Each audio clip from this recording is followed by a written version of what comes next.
gonna be tight. It's scary video? This video is sponsored by NordVPN. More details at the end. I'm gonna watch Carl video after this and then Looking for a new roommate is always a I'm gonna daunting play some task. GTA. Even though you interview and take the time to get to know that person, you don't truly find out who they are until you start living with them. I had begun searching for a roommate after I decided to leave my current residency. I was contacted a couple of hours after placing an ad on the Facebook Marketplace. The message read, Hey Chris, I'll be moving out of my current apartment this August and I'm looking to room with someone new, as my roommates are moving to California this year. I'm 27 and I'm currently going to school. When I'm not at school, I enjoy hiking and watching movies. I also apprentice at a taxidermy shop on the days I don't have class. Hope that's not weird. It's always been a fun hobby of mine. Anyway, I'm looking forward to hearing back from you. Have a great day, Lunaire. Never trust a bitch named Lunaire. What the fuck type of name is that? Panda, what's wrong with you, nigga? Don't scare me like that. What you jumping up for? Niggas jumped up out of nowhere. Scared the fuck out of me. Anyways, yeah, never trust a bitch named Lunaire. That shit's wild. My first and most obvious reaction Your after dog reading cute? the message was to check her profile. Nigga got scared? She was a Nigga scared the medium fuck height, out of me. had long, Nigga messy jumped blonde up. hair No and reason. green eyes. In her profile picture, I saw her standing with a man and a woman shoulder to shoulder. They each adorned Alright, goofy get from grins under and me. held up peace signs. Under the photo, Panda, are you okay? Ah, your nails, nigga. Damn, go back on the bed. Go. Go on the bed. Go. Come on, go. Get off my chair. Go back.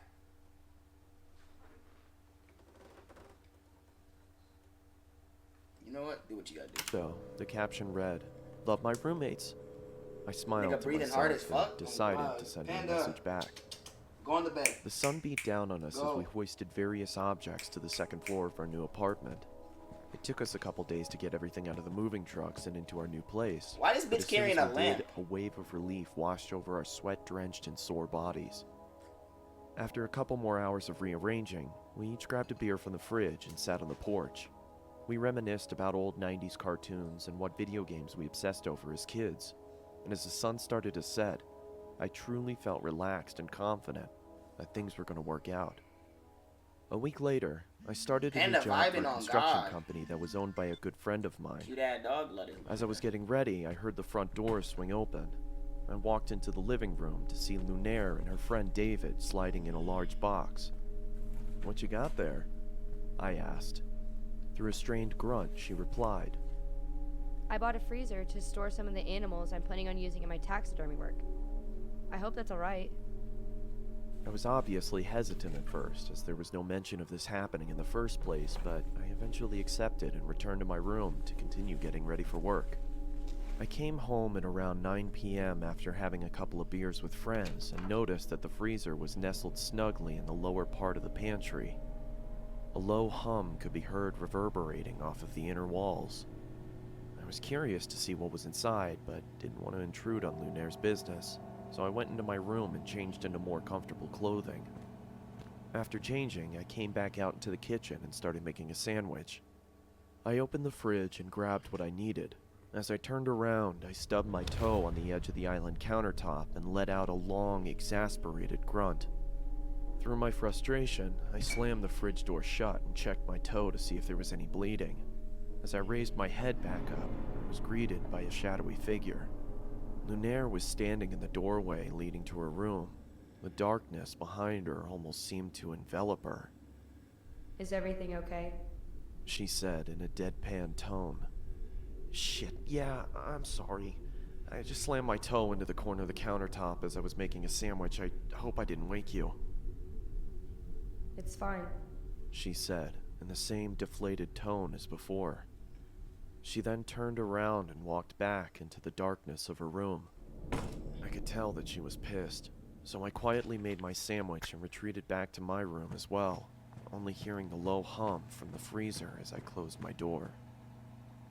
I had the on the next baby day shit? off, so I was able to sleep in a little longer than usual. This nigga only got 4 When I toes. finally emerged from my room, I walked into the kitchen to make breakfast. As I opened the refrigerator, I noticed that the light wasn't turning on and there was a lack of cold air escaping from inside.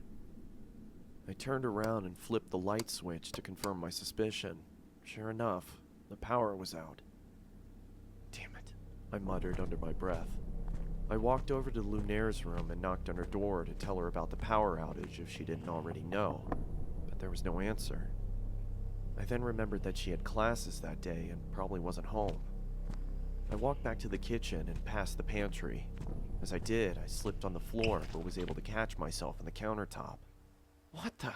I angrily exclaimed as I looked down at the floor trying to figure out what I had slipped on. It was blood. It had started to leak from the corner of the freezer and pool onto the floor. I quickly tried to open the freezer to find out the cause of the viscous liquid, but then I noticed that it had a padlock attached to it. I don't remember seeing that before. I ran out to my car and grabbed my toolbox from the back seat. I approached the freezer and set my tools down on the nearby countertop. I then pulled out a small pair of bolt cutters and snapped through the metal of the padlock. It fell to the ground with a large thud. I creaked open the top of the freezer and was greeted with a putrid stench that permeated my nostrils. I quickly pinched my nose and walked away gagging in response. Nigga said what? I guess I should have realized that was gonna happen, I muttered to myself in between gags. After gaining my composure, I grabbed some gloves from under the sink and started taking inventory. I could see a couple of dead birds and plastic bags wedged into the corners of the freezer. I took each bag out and set them in the trash can nearby. That's when I noticed that the blood was coming from the corner of the larger black bag. I don't know why, but I decided to open the top of the bag and peer inside. I was greeted by large, milky white eyes, a swollen black tongue surrounded by cracked and bloated lips, and the matted hair of a human head. I swiftly dropped the bag and fell backwards onto the floor. My breathing had ceased to exist, and I grabbed the trash can next to me and expelled my disgust into it. I then ran out the door, got into my car, and called the police. As I sat in the interrogation room with a blanket over my shoulders, I couldn't help but think about the face I'd seen. It looked so familiar. That's when it finally hit me. I pulled out my phone and looked at Lunaire's profile picture. It was her old roommate, the one she said was moving to California.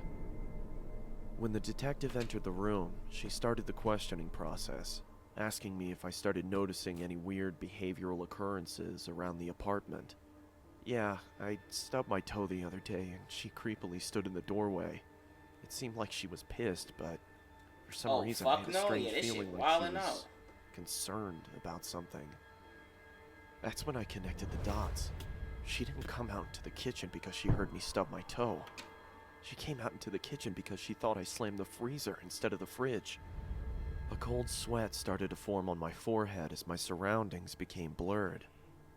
I could hear a low whine slowly starting to cover up the words of concern from the detective. As my vision started to clear, I could see another officer enter the room and whisper something into her ear as he handed her a piece of paper. "Do you have somewhere you could stay at?" she asked. I mean, I was planning on staying with my parents. They live about 30 minutes outside of town.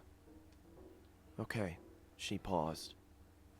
Listen, I don't want to worry you, but we found this picture inside of your apartment. She slid the piece of paper across the table, and I immediately felt like someone kicked me in the chest. The head of Lunaire's other roommate sat on the chair. In the background, scrawled on the wall in blood, read, "Love my roommates. All of them."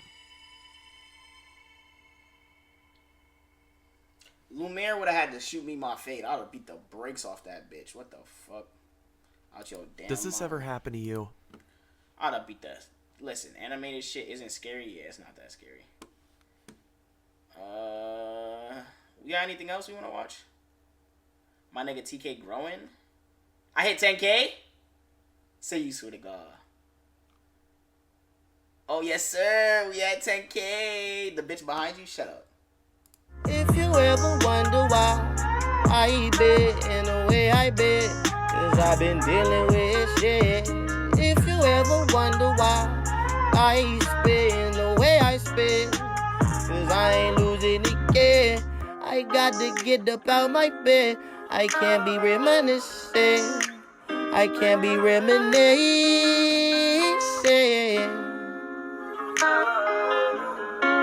Mm-hmm.